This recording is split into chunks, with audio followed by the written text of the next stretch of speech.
Hi, Sarah. Have a seat. I've spent so much time in the field. They're going to recognize me right away. You have a great advantage. In the business world, the balance between an employer and an employee can be tricky.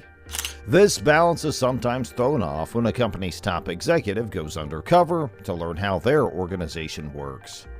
In this video, we'll show you some of the best episodes of Undercover Boss's employees who got brutally fired. The CEO of Buffalo Wings and Rings, Nadir Masada, went undercover within his own company to find out how things really worked. He was shocked and saddened by what he found out.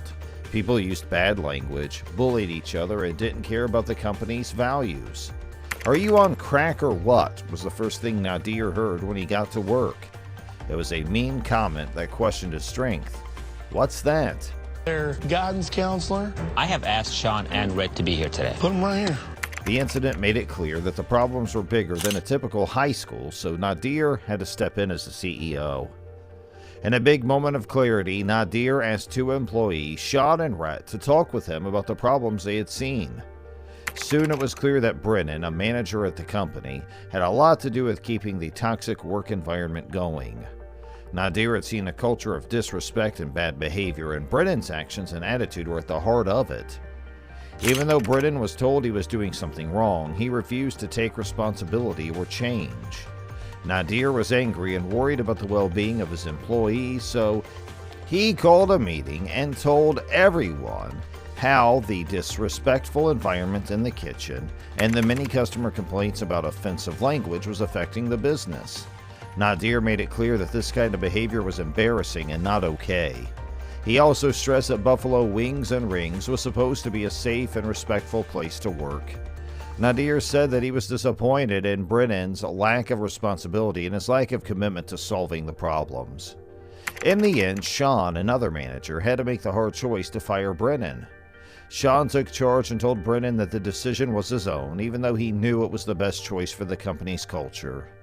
Nadir agreed with Sean's decision because he knew how important it was to have a positive and respectful workplace. Nadir thought about the situation and agreed that internal changes were needed to fix the real problems. Nadir's efforts to make Buffalo Wings and Rings a great place to work for all its employees started with this bold move to change the culture of the workplace. Rick Silva, president and CEO of Checkers and Rallies, decided to go undercover in one of his company's stores to make sure that everything was running perfectly. But, much to his disappointment, his undercover work turned out to be a waste of time. Rick met Todd, who was his trainer or work partner at the grill and fry station. He told Todd his name was Alex, but Todd's training methods were slowing down the work, which the undercover boss didn't know, and this made the manager very unhappy. The manager wasn't just upset with Rick, though. His main target was Todd, who had to deal with nothing but disrespect, like being told to stop talking during the frying session. Rick found out quickly that the buttons on the equipment were not labeled correctly, which was a clear violation of the company's strict rules about how to cook.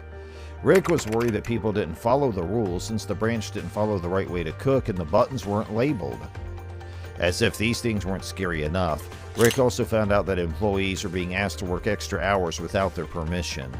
The general manager had the power to make these kinds of decisions without taking the staff's well-being or opinions into account. This lack of care for the rights and well-being of employees was another problem that Rick ran into during his undercover assignment. Rick had a talk with Steven about the disrespectful behavior of one employee. During the conversation, Steven was rude and uninterested. Rick tried to talk to Steven about the problem, but Steven continued to treat other people badly. Rick felt like he had to tell Steven who he really was, so he went up to him and told him he didn't like how the business was being run under Steven's leadership. Because of this, Rick decided to shut down the whole restaurant. In the conversation that followed, Rick told her that he was the CEO of the company and emphasized that he knew a lot about running a restaurant.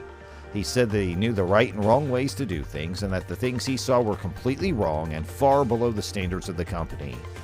Rick made it clear that the restaurant wasn't meeting the standards and he said that they were going to close it. Rick's undercover work showed a wide range of problems from ineffective training methods and wrong labels to the mistreatment of employees and breaking of rules. Rick was determined to fix these problems, so he took quick action to fix the problems and keep Checker and Rallies high standards. Toby, the CEO of O'Neill Clothing, went undercover to find out what his employees were doing and was surprised to learn that one of them had a great idea for a business. At O'Neill's outlet store, I'm going to be working with a seasonal sales associate. Toby worked at the O'Neill's outlet store in Las Vegas with Jesus, a seasonal sales associate under the name Frederick, who was a corporate cook. Toby went undercover because he was interested in how well seasonal workers were trained and what they knew about the business. However, things didn't go as planned. When Toby met Jesus laughed at his disguise and made fun of him by calling him an old high school principal with a funny mustache. As Toby watched Jesus, it was clear that he didn't take his job seriously and didn't know much about the products.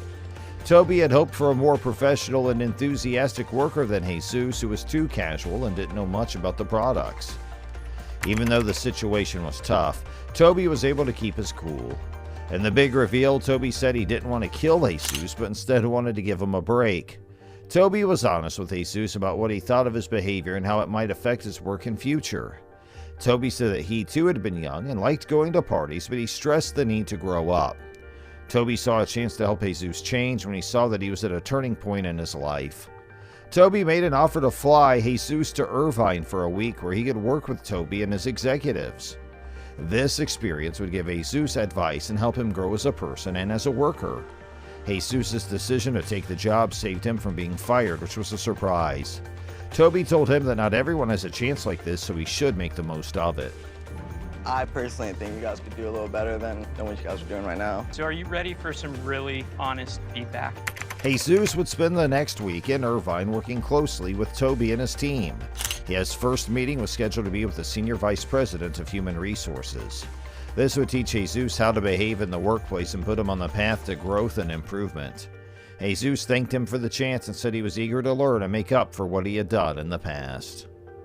In a secret operation, Kobe Brooks, the CEO of Hooters, pretended to be the general manager so he could watch how the current GM, who was known as Jimbo, acts and leads. Conducts himself, how he talks to his staff, what kind of coaching job he's doing. Brooks was determined to learn Jimbo's code of conduct and make sure it fit with the Hooters brand's values and expectations. During the time Brooks was undercover, he saw Jimbo act in a number of disrespectful and unfair ways. He saw that Jimbo openly judged every Hooters girl and made them do things he didn't think were right, like eat without their hands or leave work early. It was clear that Jimbo didn't have the respect of his staff, including Scott, and that his behavior wasn't in line with what Hooters stands for. Brooks told Jimbo his real name and that he was the president and CEO of Hooters of America at the big reveal moment. He told Jimbo he didn't like how he treated the Hooters girls or how he treated him, and he stressed that no one should be treated badly, not even Jimbo. Brooks said the Hooters girls are an important part of the Hooters brand and should be treated with the respect they deserve. He told Jimbo that what he was doing was wrong and urged him to apologize to his staff for how he was acting. Jimbo knew after hearing the news that he needed to change the way he was acting. Brooks hoped that this intervention would make Hooters a more respectful and fair place to work for everyone, including the Hooters girls.